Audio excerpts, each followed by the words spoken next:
नमस्कार, जय शिवराय. तर गुढीपाडव्याच्या सर्वांना हार्दिक शुभेच्छा. आणि हा व्हिडिओ त्या लोकांसाठी ज्यांना असं वाटतं की गुढी उभारणं म्हणजे छत्रपती संभाजी महाराजांचं निधन साजरा करणे. छत्रपती संभाजी महाराजांचं निधन हे 17व्या शतकात झालं आणि 13व्या शतकामध्ये ज्ञानेश्वर माऊलींचा जन्म झाला आणि त्यांनी ज्ञानेश्वरीमध्ये गुढींचा 3 वेळा उल्लेख केलेला आहे. आज आपण ते बघू.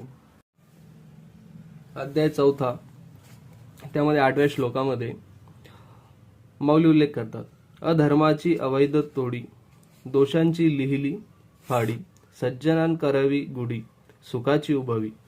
त्यानंतर अध्याय 6 तिथे माऊली असा उल्लेख करतात, एके संन्यासी तोची योगी, ऐसे एका वाक्यतेची जगी, गुढी उभविली अनेंगी शास्त्रांतरी.